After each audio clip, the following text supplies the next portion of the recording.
We're live from New Delhi. You're watching DD India News, India's Voice to the World. I'm Lipakshi Khurana. Coming up in the next hour. The stormy Donald Trump hush money trial comes to its last stage. After 6 weeks, prosecution and defense are making final arguments for the jury's consideration. India's External Affairs Minister Dr. S. Jaishankar reaffirms country's bid for a permanent UNSC membership, says making all efforts to achieve this goal. Campaigning for 7th and final phase of Lok Sabha elections slated for June 1st reaches its peak. South Africa goes to polls today in what is being billed as the most unpredictable election in the country's 30 years of democratic rule.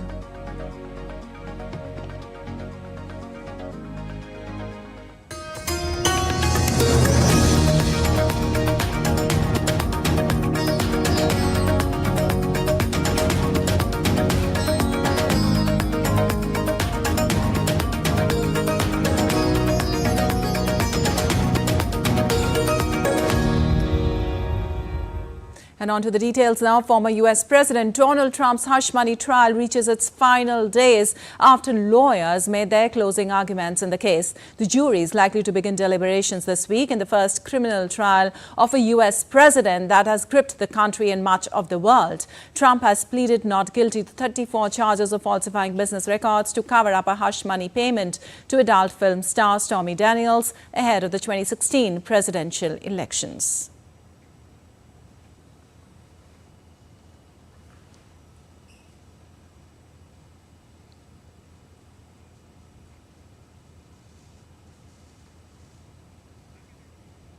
And DD India's Mitch McCann reports for more.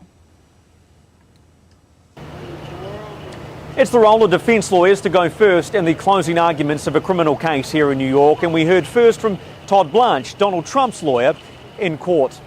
He opened by saying that President Trump is innocent. He said he had nothing to do with these hush money payments and that he did not approve them in the first place. Todd Blanche really took aim at Michael Cohen, one of the prosecution witnesses.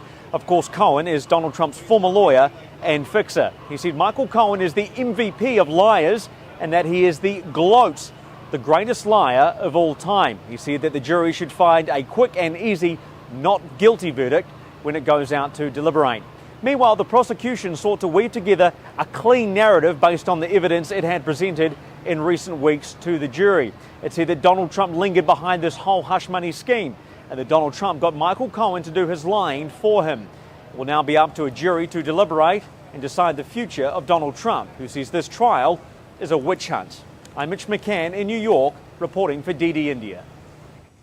And French President Emmanuel Macron and Germany's Olaf Scholz held a joint Franco-German cabinet meeting in Grancy, a town in Germany, on Tuesday. The leaders said Ukraine should be allowed to hit military sites inside Russia, from which missiles were being fired at Ukrainian territory, but not other targets. They added as long as Ukraine respected the conditions given by countries that supplied the weapons, it was allowed to defend itself.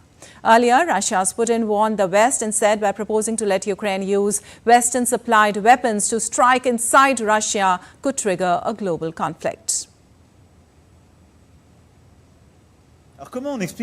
We think that we should allow them to neutralize the military sites from which the missiles are fired. The missiles and basically the military sites from which Ukraine is attacked. But we must not allow them to hit other targets in Russia. Obviously, civilian capabilities or other military targets. Les sites militaires d'où sont tirés?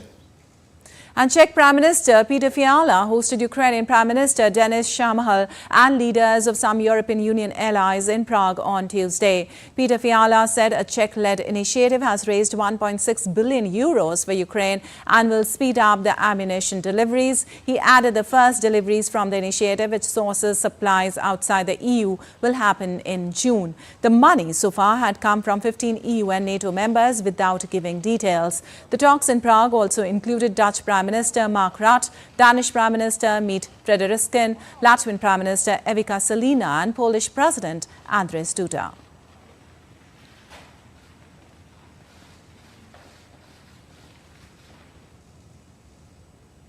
Continues to develop the ammunition initiative in coordination with international partners. 15 EU and NATO countries already contributed over 1.6 billion euros. Our efforts will soon improve Ukraine's defense. As I promised, the first tens of thousands 155mm ammunition will be delivered in June. Ukraine can expect the first shipment within the next days. And U.S. Secretary of State Antony Blinken is visiting Moldova on Wednesday. Blinken will land in Moldovan capital Chisinau, where he will meet President Maia Sandu and other senior officials. He'll aim to solidify Western support for Ukraine across NATO allies and neighboring countries amid Western alarm over Russian gains. The U.S. top diplomat's trip comes as Ukraine is trying to fend off intensifying Russian attacks in the east.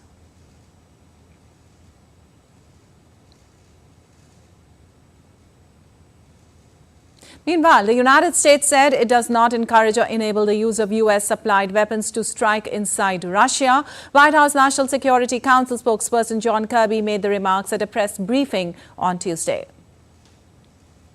We don't encourage or enable the use of U.S.-supplied weapons to strike inside Russia. I would note that the Ukrainians have, in the past, defeated imminent air attacks, such as some of the ones that have occurred in the last few days on their own since the war began. And in the shadow of escalating Russian-Ukraine tensions, Putin's accusations that West provoked Russian troops' offensive in Ukraine's Kharkiv region deepened the rift. Amid nuclear safety concerns, international dialogues ensue, while EU pledges military aid and Ukraine secures fighter jets. NATO clarifies its stance, stating Ukraine's use of Western-supplied weapons won't automatically trigger NATO involvement in the conflict. Tensions continue to intensify between Russia and Ukraine as the conflict enters a new phase. In the latest developments, Russian President Vladimir Putin said on Tuesday that the West provoked Russian troops' offensive in Ukraine's Kharkiv region and warned it should understand what it's playing with when it comes to the use of Western weapons by Ukraine in Russian territory. Representative of NATO countries, especially in Europe and small countries, they must be aware of what they are playing with. They must remember that this is, as a rule, a state with a small territory and very dense population. And this is a factor that they should keep in mind before talking about striking deep into Russian territory. Meanwhile, concerns over the safety of nuclear facilities in the region have prompted international attention. The Director General of Russia's nuclear agency Rosatom, Alexei Likhachev, met with the chief of the International Atomic Energy Agency, Rafael Grossi, to discuss the safety of the Zaporizhzhia nuclear power plant. In Brussels, European Union defense ministers are discussing more military support for Ukraine.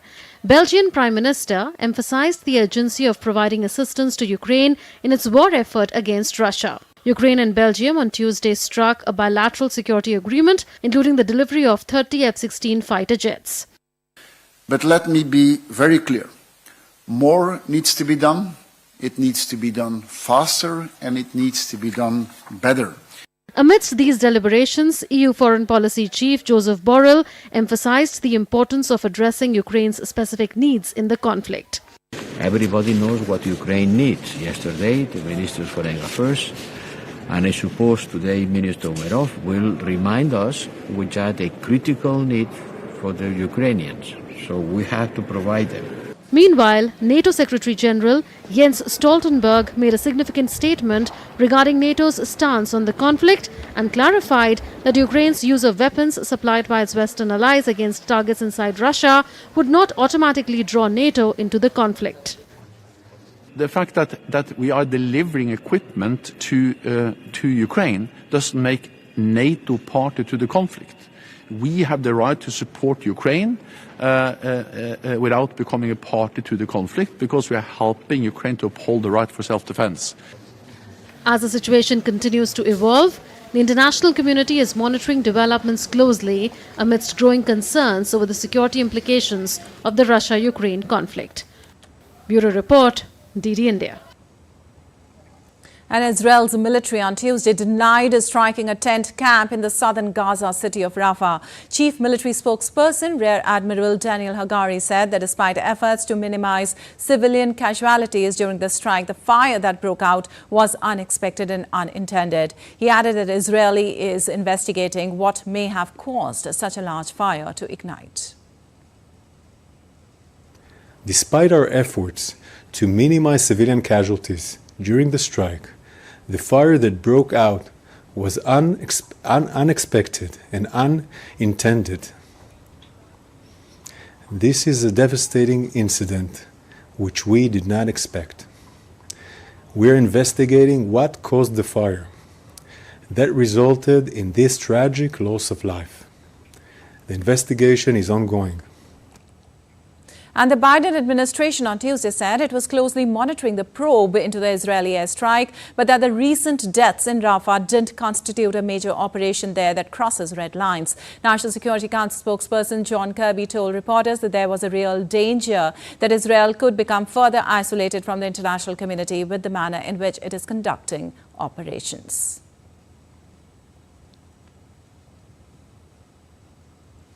There's still hundreds of thousands that are still in Rafah, that are still in danger. And we still have not seen a plan to take care of their safety and security, which is why nothing's changed about our view that we don't want to see a major ground operation in Rafah that puts those people at greater risk.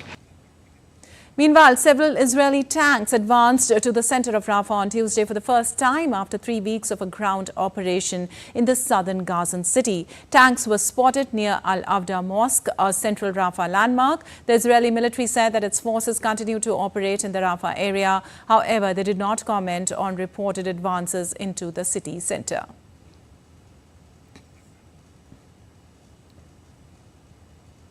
And Spain, Ireland and Norway on Tuesday officially recognized a Palestinian state. The three countries said they hope their decision will push other European Union countries to follow suit. In a televised address, Spanish Prime Minister Pedro Sanchez said that Spain is recognizing a Palestinian state with East Jerusalem as its capital, unified under the Palestinian National Authority, including the Gaza Strip and the West Bank. The recognition of Palestine is not against anyone, least of all Israel, a friendly nation that Spain values and holds in high regard and with whom we aim to foster the strongest possible relationship. Furthermore, this decision reflects our absolute rejection of Hamas, a terrorist organization who is against the two-state solution. And still to come on DD India News Hour. A military plane crashed near the Albuquerque Sun Port in US. The pilot was the sole occupant of the plane.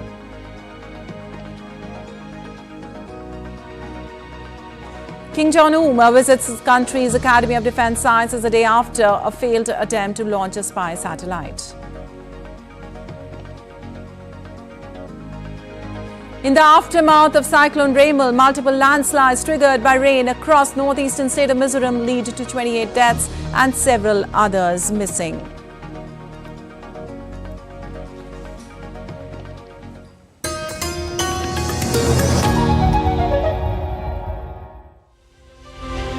As India decides in the world's largest election, we help you feel the pulse of the nation.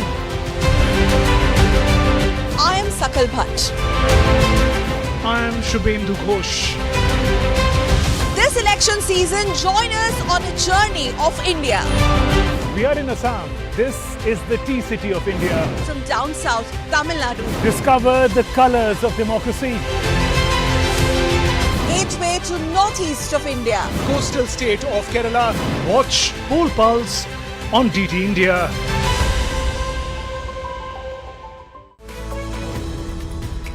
We just don't bring you the news as it unfolds. We get to the heart of the matter. We don't just present facts. We demystify complex social, political and economic events. We break stories that shape the world's present and future because you deserve the truth. I am Tanvi Taneja from New Delhi. I'm Ollie Barrett from London. I'm Nick Harper from Washington, D.C. Join us on DD India Global Monday to Friday at these times.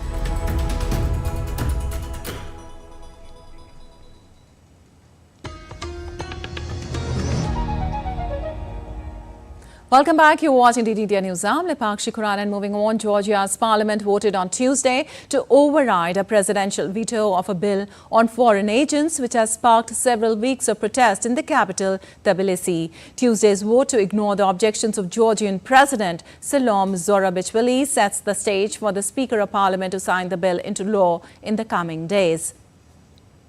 The bill would require organizations receiving more than 20% of their funding from overseas to register as agents of foreign influence. Opponents of the bill have for more than a month mounted some of the largest protests Georgia has seen ever since independence. The US, Britain and the European Union have all criticized the bill. Russia also denies any role in backing the bill. And the United States condemned the Georgian parliament's vote to override the presidential veto of a bill requiring groups that receive funds from abroad to register as foreign agents. State Department spokesperson Matthew Miller told reporters on Tuesday that the foreign influence bill fails to conform to European norms, and the United States condemns this action. As it relates to Georgia, earlier today, the Georgian parliament voted to override the Georgian president's veto of an anti-democratic foreign influence bill that fails to conform to European norms, effectively turning the bill into law. The United States condemns this action. In passing this law, the ruling Georgian Dream Party moved the country farther away from the European integration path and ignored the Euro-Atlantic aspirations of the Georgian people, who have taken to the streets for weeks to oppose this law. And Azerbaijan's border service has taken control of 4 villages in the Gazakh district on the border with Armenia under an agreement. Azerbaijani Deputy Prime Minister Shahin Mustafayev said the size of the territory returned to Azerbaijan under a border delimitation agreement on Friday was 6.5 square kilometers. Armenia had said in April it would return the uninhabited villages to Azerbaijan, which both sides said was a milestone on the road towards a peace deal between Yerevan and Baku, who have clashed for more than 3 decades. The decision by Armenian Prime Minister Nikol Pashinyan to hand over the 4 villages has triggered protest at home, with demonstrators calling for him to step down over what they cast as a betrayal.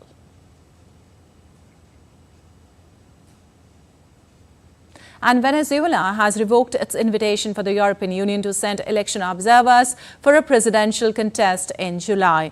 Earlier this month, the EU temporarily removed individual sanctions on Amoroso, the head of the National Electoral Council, a move which he rejected, saying all sanctions on Venezuela should be lifted. Shortly afterward, the government-controlled legislature approved a measure to ask the CNE to revoke the invitation for EU electoral observers. The Community of Latin American and Caribbean States, the Caribbean Community, a panel of experts from the United Nations, the African Union and the Carter Center, among others, will attend as observers.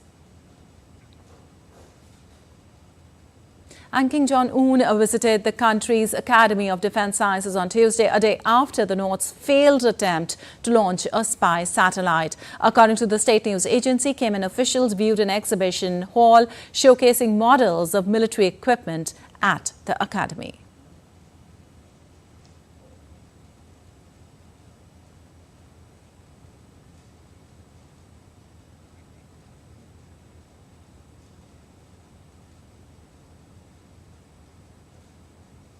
Also, South Korea has advised the residents living close to the North Korean border to remain vigilant after media sources claim to have found over 90 balloons carrying various objects, including trash and excrement. More than 90 balloons had been detected by Wednesday, with some landing on the ground while others still in the air. They have urged people to report to the military or police.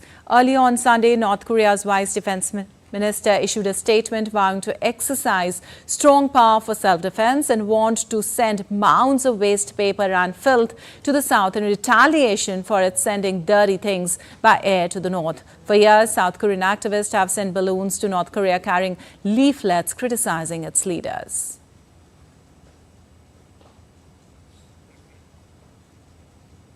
And in the U.S., a military plane crashed near the Albuquerque Sun port on Tuesday. The crash site was secured by official and emergency vehicles, with a group of firefighters distinguishing the fire at the charred wreckage. According to officials, the pilot was the sole occupant of the plane and was transported to a nearby hospital for treatment.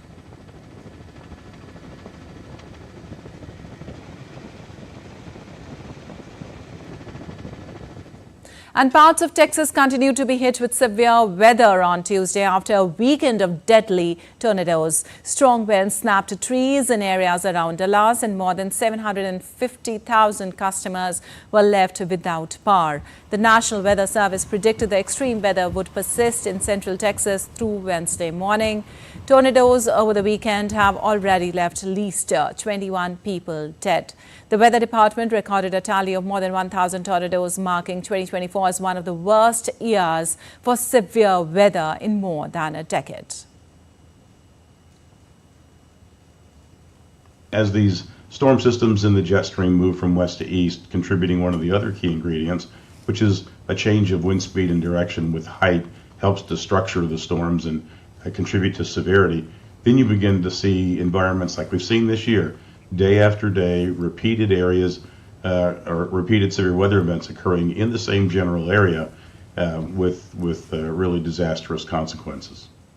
And more on weather, India is witnessing extreme heat across the northern parts. Severe heat wave has gripped the northern states of Delhi, Punjab, Haryana, Uttar Pradesh and Rajasthan for the past few days. Rajasthan's Churu recorded the highest temperature of the season at 50.5 degrees Celsius. Scientists have predicted more intense heat wave than usual this year, largely caused by few non-monsoon thunder showers and an active but weakening El Nino weather phenomena. India's meteorological department has said that there will be no relief to residents from the unrelenting heat. A red alert has also been issued for the region.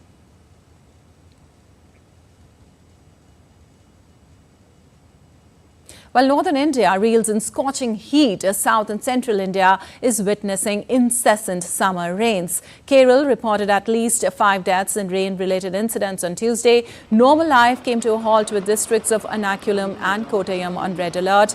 Kalamasari and Ernakulam recorded rainfall above the range of 160 in just 4 hours, leading to severe waterlogging. Traffic disruptions, fire and rescue units were also deployed. In Kottayam, 180 mm of rainfall was recorded in 6 hours. More than 28 relief camps have been opened across the state.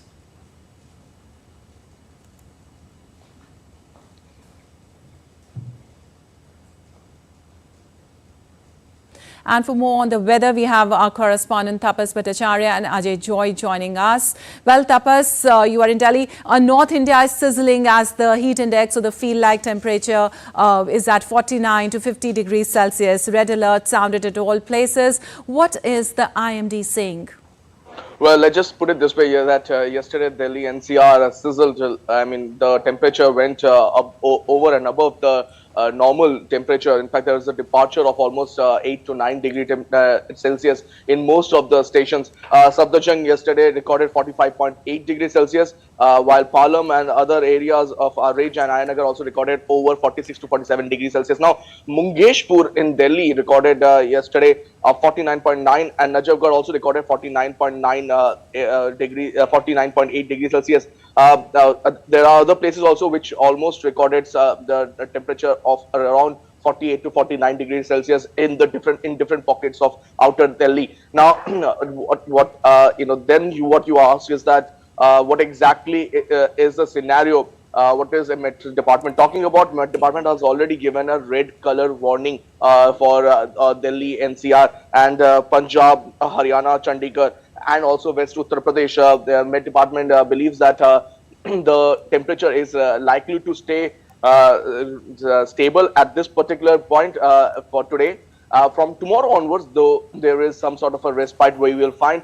We've been told that the easterly winds from the Bay of Bengal that is currently going on will start having a major impact on Delhi as well as in different parts of Uttar Pradesh from tomorrow onwards. So we will find that the temperature will come down by at least 1 to 2 degrees Celsius. And there is a western disturbance also that is expected to reach the northern plains, let's say by 30th of this month. So the impact of that might also have a bearing in reducing the temperature and the heat that one gets in Delhi and NCR. Though the rainfall will still elude Delhiites, there might be some sort of a dust storm activity in the region because of the western disturbance, but the temperature overall might come down from tomorrow onwards. All right.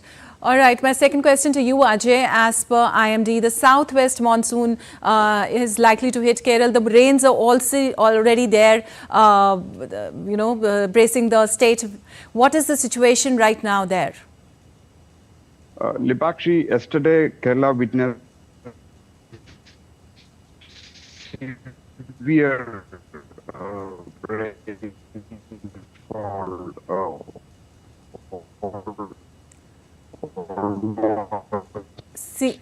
Seems like we have an audio problem with you, Ajay. We'll come back to you later.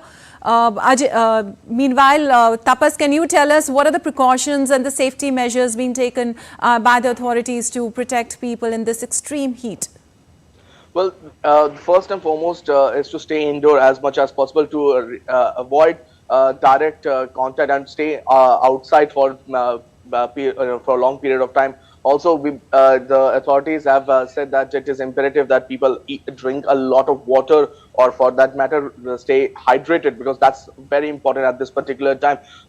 Just to put it in perspective, you mentioned the fact that the rainfall activities has picked up in Kerala. I just wanted to say that as per IMD, they believe that 30th is the day the onset of arrival of monsoon will take place, plus and minus 2 days. So one believes that it might just be a couple of, let's just say, just a day's time when the IMD will come out with the announcement that onset of southwest monsoon has arrived in Kerala. But again, for people in Delhi, they might be thinking, well, it's arrived in Kerala, it might be here in Delhi anytime soon. Well, that's not going to happen. It will take at least a month for the southwest monsoon to arrive in Delhi and NCR, and we might have to wait till the end of June to savor the southwest monsoon. All right, we have Ajay connected with us right now. Ajay, what is the situation in Kerala? Lipakshi, yesterday was one of the worst days in Kerala last month. As you know, monsoon is not yet declared, but monsoon-like conditions right now prevail in Kerala for all practical reasons. Maybe the winds and the parameters doesn't suit the official declaration, but the effect is already here. Yesterday, Kottayam, districts of Kottayam and Ernakulam were under red alert, and Ernakulam witnessed the worst rainfall maybe in the past few years, actually, I must say, because a cloudburst kind of situation happened in areas like Kalamassery, where a local rain gauge recorded rainfall above 100 millimeter in 1 hour. That technically it is cloud-based, but not confirmed by IMD so far. But this severe rainfall has caused normal lives to be disrupted completely. Long traffic snarls could be seen in the metro city, especially in its IT corridors. There was severe waterlogging, and many institutions were affected by the severe raining. And many low-lying areas, residents had to be evacuated by the fire and rescue teams. That was really one of the worst days in the city of Ernakulam, in the city of Kochi. Whereas in Kottayam also, the red alert was in place.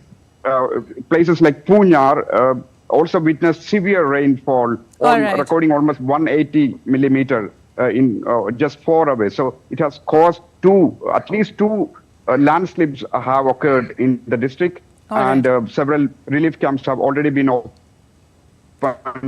across Kerala. All right, intense rainfall hits the state. Thank you so much, Tapas and Ajay, for joining us and letting us know that information. And moving on, at least 28 people, including 2 minors and a pregnant woman, have been killed and several others missing in multiple landslides triggered by rain as an impact of Cyclone Ramal in the northeast Indian state of Mizoram. In another incident, 4 people died when landslides swept away houses in Hillman area on the southern outskirts of Aizawl. At least 5 buildings have been swept away at different locations in and around Aizawl. Search and rescue operations are underway. Officials said that incessant rains on Monday and Tuesday triggered landslides at several other places in the state. And now let's take a look at other stories making news around the world. 7 people were injured and 2 missing in Ohio after an explosion from a reported gas leak on Tuesday. The police urged people to avoid the area around the building. SpaceX's Falcon 9 rocket successfully launched the Earth Cloud Aerosol and Radiation Explorer satellite from Vandenberg Space Force Base in California on Tuesday. EarthCare is a collaborative mission between the European Space Agency and the Japanese Aerospace Exploration Agency. And a painting by Italian Baroque master Caravaggio went on public display for the first time on Tuesday. Described as one of the greatest discoveries in the history of art, it's on display in Madrid's Prado Museum. The painting Ecce Homo has been lost since the 19th century before re-emerging in 2021. And still to come on India News Hour. India proudly stands as a leading contributor to UN peacekeeping. How? We'll tell you ahead. In a collaborative effort, the Indian Embassy in Muscat and the National Archives of India completes first project to archive historical documents of the Indian diaspora in Oman. And South Korea votes today in what is being billed as the most unpredictable election in the country's 30 years of democratic rule.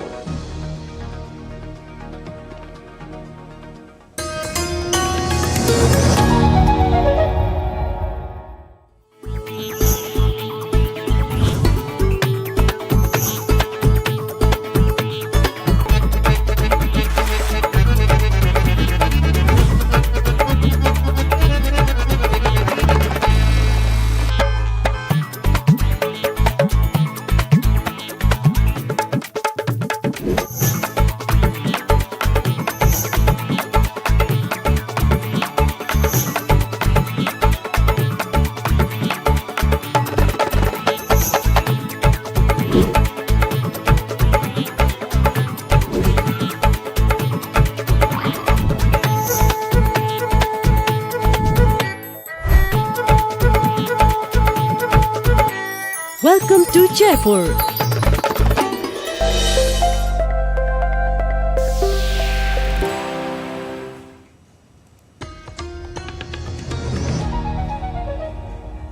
Welcome back. You're watching India News. I'm Lipakshi Kuran, and time now for a quick recap of the headlines. The stormy Donald Trump hush money trial comes to its last stage after 6 weeks. Prosecution and defense are making final arguments for the jury's consideration. India's External Affairs Minister Dr. S. Jaishankar reaffirms country's bid for a permanent UNSC membership, says making all efforts to achieve this goal. Campaigning for 7th and final phase of Lok Sabha election slated for June 1st reaches its peak. And in an interview to a news channel, India's Prime Minister Narendra Modi discussed the ongoing general elections, emphasizing the BJP-led NDA's commitment to development. PM Modi also spoke on many important issues. दुनिया को चिंता थी कि इतने बड़ा देश दुनिया के लिए संकट बन जाएगा, लेकिन यही दो देश संकट तो न बना, देश को भी संभाला, दुनिया को संभाली। दुनिया को दवाइयां चाहिए, दुनिया को वैक्सीन चाहिए, और आज दुनिया के कई देशों से आप जाएंगे, जैसे कि हम इंडिया का, ओ थैंक यू, आपने वैक्सीन दिया था, हर भारतीय को लोग थैंक कहते हैं जी, प्रधानमंत्री को थैंक कहते हैं, हर हिंदुस्तानी को थैंक्स कहते हैं, और वो पब्लिकली एक्नॉलेज करते हैं जी। तो ये भारत के लिए मेरे गर्व की बात है, मतलब है भारत के सामर्थ्य। Also emphasizing on the importance of a self-reliant India, Prime Minister Narendra Modi said that in the next 5 years, he would like to focus on vocal for local and promote an Atmanirbhar Bharat. आप आत्मनिर्भर भारत की मजाक उड़ाएंगे? क्या logic है जी?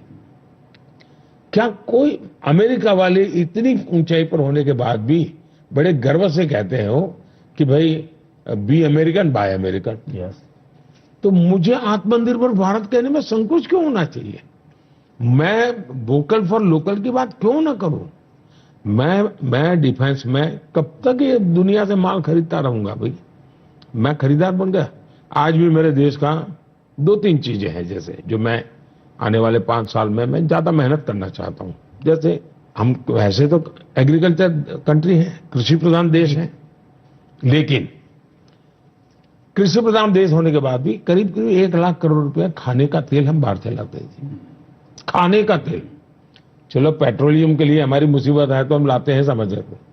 अब मैं उस पर मिशन मोड पे काम करना चाहता हूं और मैं भारत आत्मनिर्भर कैसे बने? बनना चाहिए। फायदा क्या होगा? मेरे किसान को फायदा होगा जी। अगर ऑयल मेरे देश के अब खाड़ी का तेल की झाड़ी का तेल तो मेरे खेत का तेल होगा तो मुझे ज्यादा फायदा होगा। And now let's get you the latest in the world's largest election in India.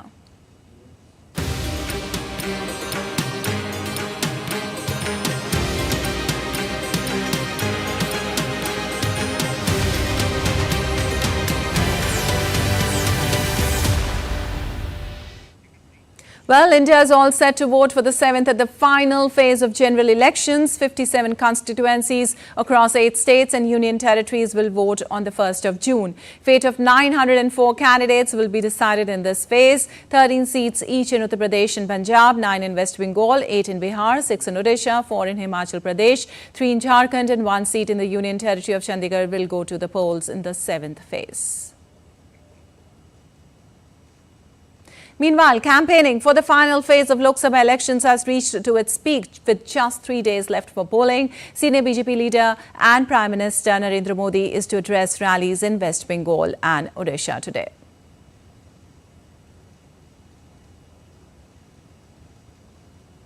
Another BJP leader and Home Minister Amit Shah will hold rallies in Uttar Pradesh.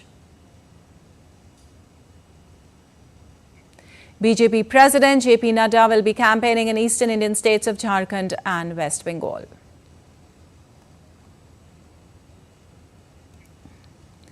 Top leaders of opposition parties are also making a last-ditch attempt to woo voters in their favour. Congress Party's National President Mallikarjun Kharge will hold rallies in the eastern Indian state of Odisha. Congress General Secretary Priyanka Gandhi will be on a campaign trail in the northern Indian state of Himachal Pradesh. Samajwadi Party Chief Akhilesh Yadav will be holding public rally in Robertsganj in Uttar Pradesh.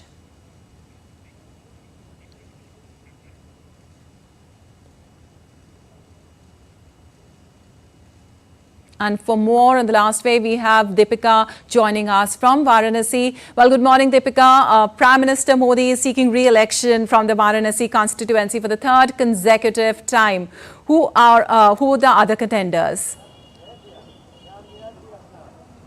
A very good morning, Lipakshi. You were just playing and showing a few bites of Prime Minister Narendra Modi given to a particular news channel where he was talking about multiple agendas of national importance. And for all our viewers, this place where I'm standing right now, Varanasi, is the constituency where Prime Minister Narendra Modi is vying for a hat-trick. He won in 2014 and then he won in 2019. Again, he is up in 2024 from the similar seat of Varanasi, and now he is vouching for a hat-trick. He is up against Congress's Ajay Rai. Now, interestingly, Ajay Rai was earlier an RSS member. He was also a BJP Karyakarta or a BJP worker, but then due to differences between the party and him, he shifted to Congress. And since then, since 2019, he's been trying his luck from this particular seat against Prime Minister Narendra Modi from Congress's side. So this particular seat, Varanasi, is a contest between BJP versus Congress, where Prime Minister Narendra Modi is facing including Ajay Rai. Now we had a word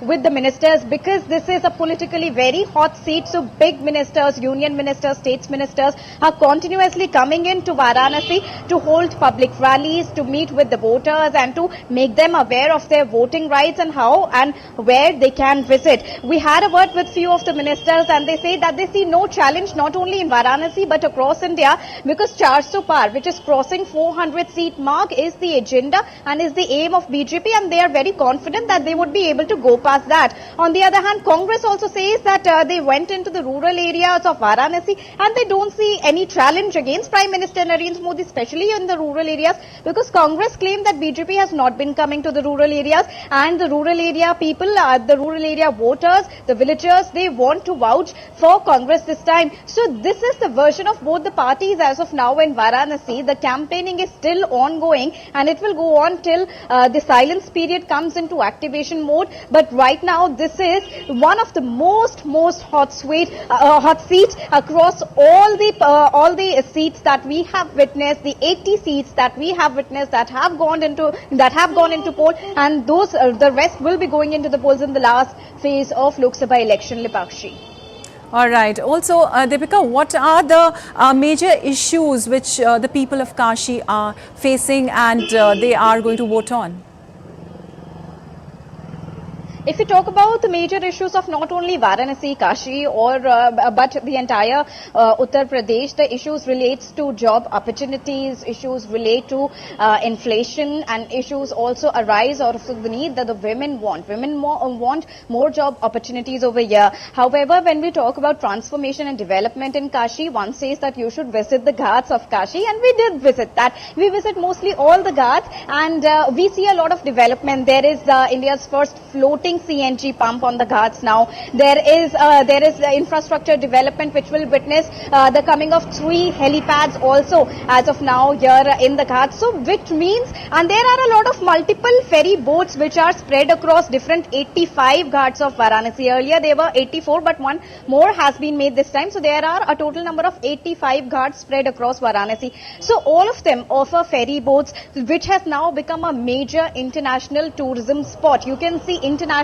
foreign travelers also flocking to all the various Ghats, and also this is a mix of cultural depiction, its heritage along with modernity. So we see the grand aartis there, and the visitors can also take rides, camel rides, boat rides, etc., which means a growing economy in Varanasi, which means a transformational and progressive journey of Varanasi. So here when we talk about the issues, many say that they have got job opportunities here with the development of these 85 Ghats, and the rest say that they still await an opportunity where female will feel more secure and female can get more job opportunities across Varanasi.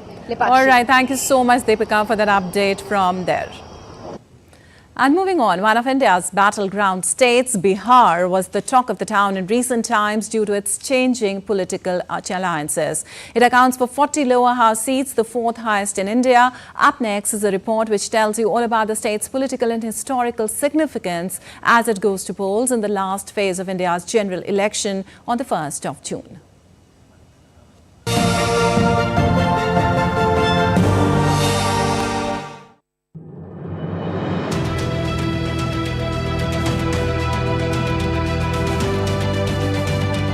The eastern state of Bihar has made immense contribution to the country's history. The first pan-Indian kingdom, the Mauryan Empire, was established here, with its seat at Pataliputra, a region adjacent to the state capital, Patna. The national emblem of India was adapted from the Sarnath line capital of the Mauryan Emperor Ashoka. 2 ancient centers of learning, Nalanda and Vikramshila, are also located in the state. During the freedom movement, Mahatma Gandhi launched his first civil resistance movement called Satyagraha in support of indigo farmers in Bihar's Champaran in the year 1917. Post-independence, Bihar emerged as a politically significant state. Spread over an area of about 98,000 square kilometers, Bihar has 40 seats in the lower house of parliament, the 4th highest in the country.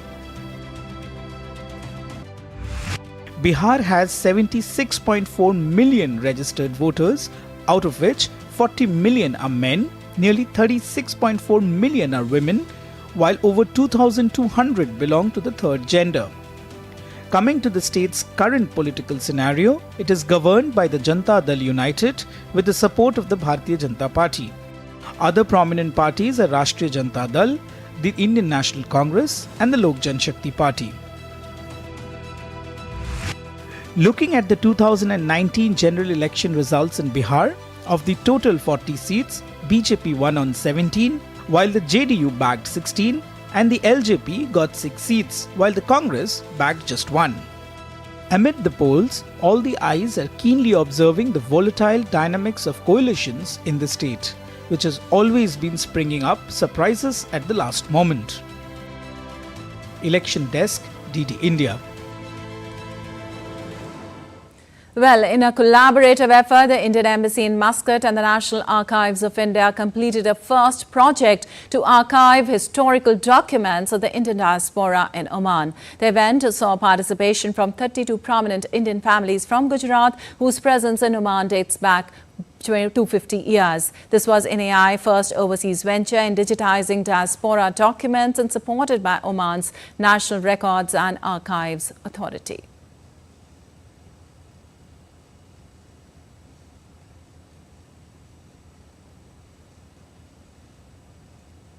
Government of India, under the leadership of Prime Minister Shri Narendra Modi ji, has always emphasized a sustained and better connection of India with its diaspora.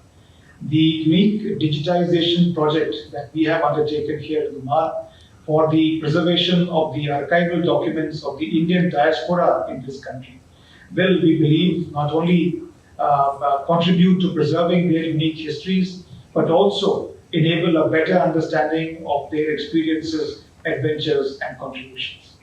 And now let's take a look at other stories making news today. Indian Army launched a joint operation with Manipur Police in Bishnupur district of Manipur on receiving information about suspected movement of armed miscreants. A joint vehicle checkpost was established on the Kwakta Swangthong Road. The soldiers intercepted a passenger car and apprehended an individual with M16 rifle, 1 pistol and ammunition. The person along with the recovered arms have been handed over to Manipur Police for further investigation. The National Investigation Agency detained a key conspirator, Jalil Mia, in a case related to trafficking of Bangladeshi nationals and Rohingyas through the northeastern borders. Investigations have revealed Jalil was one of the main conspirators in the rocket. Electronic devices and other incriminating documents were seized from his residence. Chhattisgarh's Dantewada police has arrested 15 Naxalites, including 7 women, as part of the Naxal eradication campaign. The official said that the security forces have arrested 15 Naxalites near Gulmanar village area. Explosives, detonators, Naxalite uniforms and other items have also been recovered from the arrested Naxalites. Well, South Africans are voting today in what is being billed as the most unpredictable election in the country's 30 years of democratic rule. The governing of African National Congress is projected to lose its parliament majority for the first time, possibly paving the way for the country's first coalition government. DD India's Isaac Lucando reports for more from Johannesburg. 27 million voters are taking part in the 7th national and provincial elections in South Africa since 1994. This is happening across 9 provinces and at more than 23,000 polling stations. South Africans are voting for a National Assembly, which will determine who will be president for the next 5 years. There is widespread dissatisfaction among the country's 62 million people. This poses a significant challenge to the ruling African National Congress, or ANC, in power for 3 decades since the time of Nelson Mandela.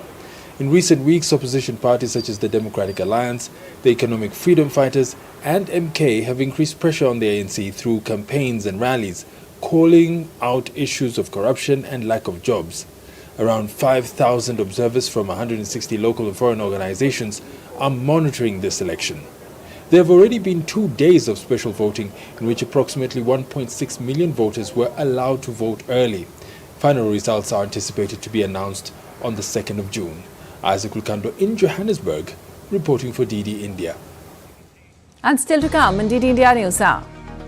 Indian mountaineer Satyadeep Gupta sets record by accomplishing double dual ascent of Mount Everest and Mount Lhotse.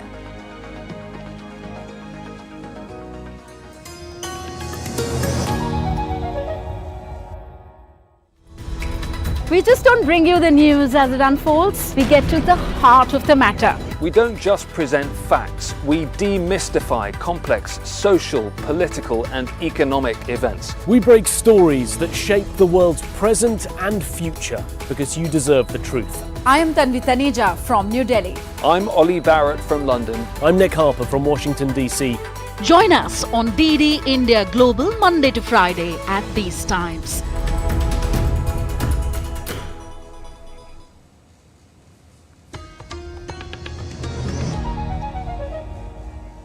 Welcome back. You're watching DD India News. I'm Lipakshi Khurana, and moving on, while speaking at the interaction with the intellectuals, India's External Affairs Minister Dr. S. Jaishankar reaffirmed that India is exerting pressure to become the permanent UNSC member. He said that our aim is to achieve it as soon as possible. He also recalled when India got the opportunity to become UNSC permanent member but forgo the chance.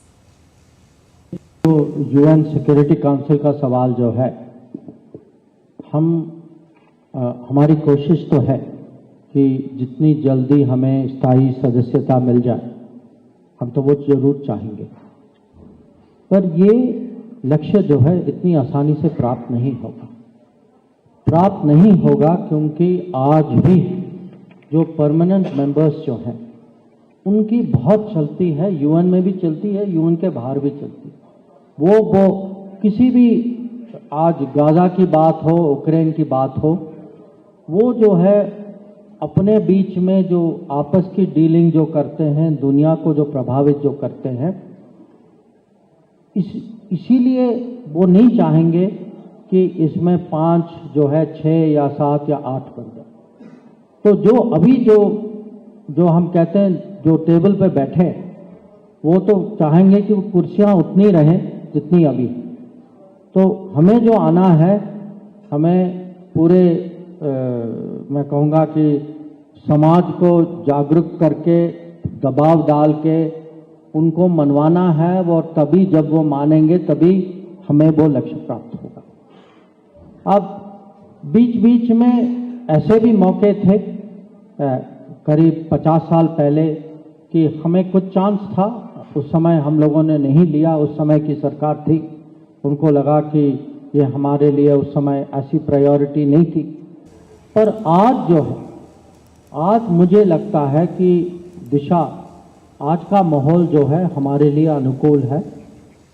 Well, Indian Army's Major Radhika Sen has been selected to receive a UN award recognizing her advocacy for women and girls while serving as a peacekeeper. UN Secretary General Antonio Guterres will present Radhika Sen with the 2023 Military Gender Advocate of the Year award on Thursday, which is observed as the International Day of UN Peacekeepers. The award recognizes the efforts of a military peacekeeper in promoting the principles of the 2000 Security Council resolution that calls for protecting women and girls from conflict-related sexual violence and sets gender-related responsibilities for the UN. Sen is the second Indian peacekeeper to receive the honor after Major Suman Gawani, who served with the UN mission in South Sudan and received the award in 2019.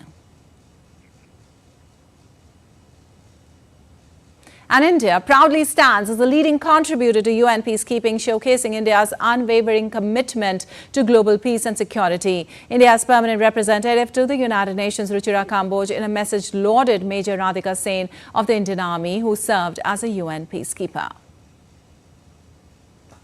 This year, we are particularly honored to receive the UN Gender Military Advocate Award for 2024, a powerful testament to India's steadfast dedication to gender equality and the invaluable role of women in peacekeeping.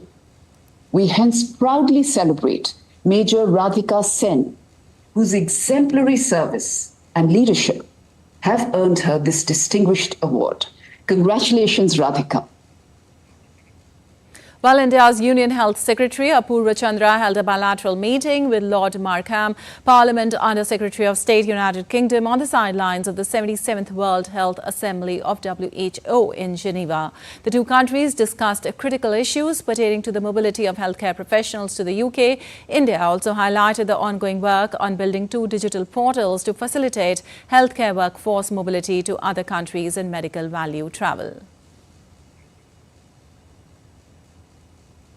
An Indian mountaineer, Satyadeep Gupta, has scripted history by becoming the first person to scale Mount Everest and Mount Lhotse twice in one season and the first Indian to traverse the two peaks in 11 hours and 15 minutes. Gupta scaled the 8,516-meter high Mount Lhotse on Monday at noon and the 8,849-meter high Mount Everest at 12:45 a.m. midnight, according to Pioneer Adventure Expedition, which organized the expedition. And New Yorkers gathered to watch the sunset during a phenomenon known as Manhattan Henge on Tuesday. The annual phenomena occurs when the sun lines up with the Manhattan Street grid in Long Island City in the Queens borough of New York City. Manhattan Henge could be seen from 14th, 23rd, 34th, 42nd and 57th Street and across the East River in the Long Island City section of Queens.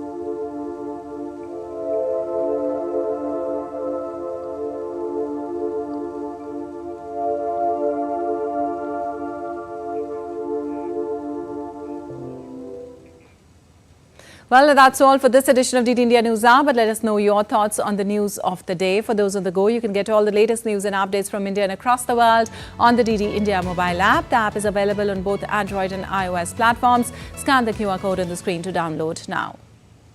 We'll be back with more news as it breaks here on DD India. I'm Lipakshi Kurana from all of us here in Delhi. Thanks for watching DD India News Hour.